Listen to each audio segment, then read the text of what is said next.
Droopy eyelids हम English में उसको टोसिस बोलते हैं। इसकी कॉमन सिम्टम है कि कभी आपको लगे कि एक आंख छोटी है या दूसरी आंख बड़ी है, या कभी कभी दोनों आंख असर हो रहा है तो दोनों आंख छोटी है। तो ये कॉमन प्रॉब्लम आते हैं, हमारे पेशेंट हमारे पास आके बोलते हैं, मैडम हमारी आंख ऊपर नीचे लग रही है। आज सेल्फी का जमाना है तो सबको कैमरा से दिखता है कि अपनी आंख सिमेट्री नहीं है। तो ये कॉमनेस्ट प्रॉब्लम है, पेशेंट हमारे पास आते हैं कि मैडम हमारी दोनों आंखें कम है। अगर सिवियर है तो आंख बहुत डिफरेंस होगा, अगर मॉडरेट है तो कम, और माइल्ड है तो कम डिफरेंस होगा। बहुत कारण हैं, जैसे कि कभी कभी बचपन में भी, बचपन से जन्म से किसी की आंख छोटी बड़ी होती है। बच्चों के भी कभी कभी अक्वायर्ड हो जाता है, जैसे कि अपनी नस, न्यूरोमस्कुलर हम बोलते हैं, जैसे नस और मसल का अफेक्टेड होता है कुदरती, तो भी उसको टोसिस मतलब ध्रुपी आइज हो सकता है। दूसरा कॉज है अक्वायर्ड, तो यह हुआ कंजेनाइटल, बच्चे जिसमें जन्म से हो रहा है उसको कंजेनाइटल बोलते हैं। दूसरा है अक्वायर्ड, अक्वायर्ड बोलेंगे तो जैसे आपको, जैसे ओल्ड एज कॉमनेस्ट कारण है जिसमें ड्रूपी आईलिड्स होती है।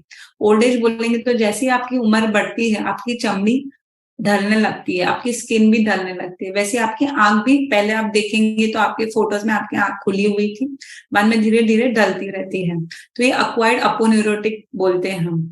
तीसरा है कि कभी कभी माइस्थेनिया ग्रेविस या कुछ मसल डिसऑर्डर के कारण भी हमारी आंख छोटी बड़ी हो सकती है।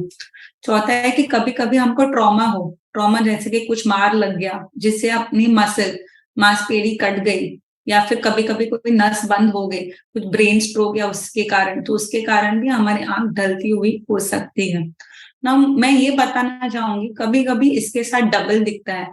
अगर एकदम अचानक से किसी को ढलती हुई आंख आ गई, अचानक से, जैसे कि 10 दिन पहले कुछ भी नहीं था और अचानक से ढलती हुई ड्रूपी आइज हो गई, तो क्या है, तो ये कभी कभी अर्जेंट कारण हो जाते हैं।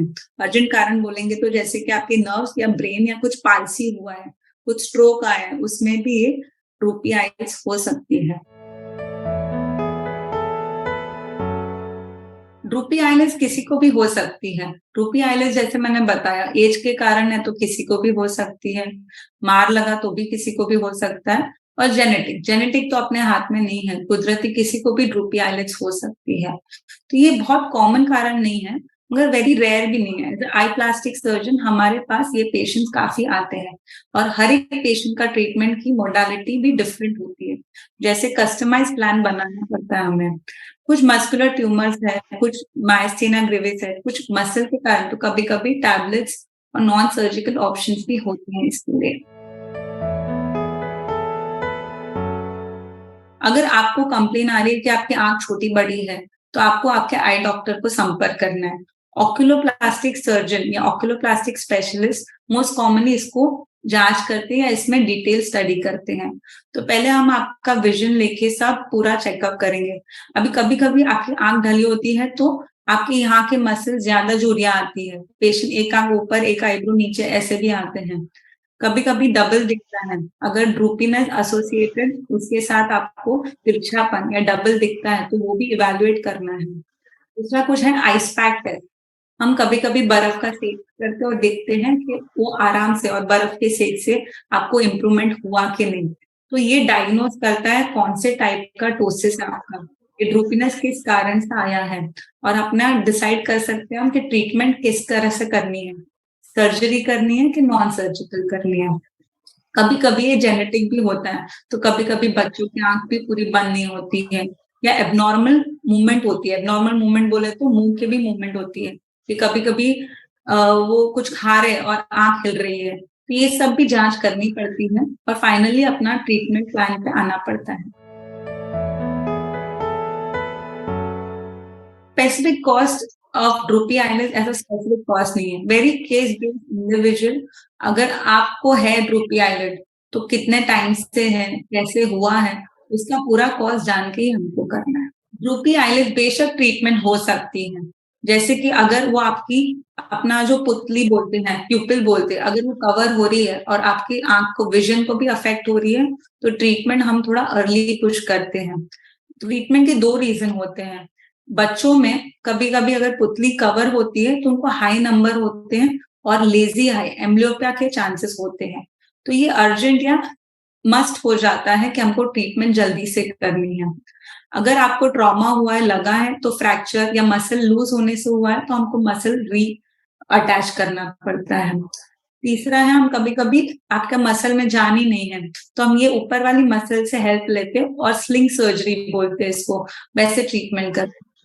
कोई-कोई डोसेज़ में हम सर्जरी नहीं करते, जैसे कि मायस्थीनिया ग्रेविस, जिससे अपना टैबलेट से ज़्यादा फ़ायदा मिलेगा, तो उसमें हम तो सर्जरी नहीं करते हैं। और कंजेनाइटल टोसिस है, जिसमें हम सिर्फ टोसिस ग्लासेस देते हैं, क्रच ग्लासेस बोलते हैं उसे। जैसे कि आपके चश्मे के साथ ही एक सपोर्ट होता है जो आपको आईलिड ऊपर रखे, उसको क्रच ग्लासेस बोलते हैं। और लास्टली अगर एज रिलेटेड है, जैसे कि आपकी पतली स्किन हो गई, मसल लूज हो गए ड्यू टू एजिंग, या सडन अपना वजन ज्यादा हुआ है, उसके कारण कभी कभी स्किन और स्नायु लूज हो जाते हैं, तो इसके लिए surgery is the best result. आपको काफी कॉस्मेटिकली भी अच्छा रिजल्ट मिल सकता है। अगर आपका सडन अक्यूट कॉज हुआ है, जैसे कि अभी हुआ है, हो सकता है आपको कुछ स्ट्रोक आया हो, बीपी है, कुछ ट्यूमर है, उसके कारण ड्रूपीनेस हुआ हो, या कुछ मस्कुलर कारण है, जैसे कि कोई पॉइजनिंग में कभी-कभी होता है, तो उसको तुरंत ही एड्रेस करना है। बाकी रिस्क फैक्टर जैसे मैंने बताया, बच्चों में रिस्क फैक्टर होता है आँख लेज़ी रह जाना। अगर आपकी पापन आपकी आईज़ को कवर कर रही है, तो आपके विज़न पोटेंशियल, आपका जो नज़र ग्रो होना है, जैसे आप बड़े होते हो आपकी नजर का सेंसेशन पूरा पोटेंशियल नहीं मिल पाता है, तो उसमें लेजी आई होने के चांसेस है, ये रिस्क फैक्टर है। बाकी कभी कभी ऑपरेशन के बाद भी थोड़ी आंख खुली रहती है, तो कभी कभी ड्राइनेस के कारण है, तो ये मामूली से थोड़े थोड़े फैक्टर्स है जो हमें ध्यान रखना है। तो ड्रूपी आईलिड्स प्रिवेंट नहीं कर सकते, कुछ चीजें जेनेटिक है और उसकी दूसरी चीजें हैं, जैसे कि बीपी है, डायबिटिक है, अपने जो फिजियोलॉजिकल फैक्टर्स है वो आपको ध्यान रखना है, तो वो प्रिवेंट हो सकता है। बाकी कुछ चीजें अपने हाथ में नहीं है, जैसे एजिंग, एज फैक्टर अपने हाथ में नहीं है, हम कैसे एज कर रहे हैं वो हम नहीं बता सकते हैं, तो इसमें कुछ प्रिवेंशन की बात नहीं होती है।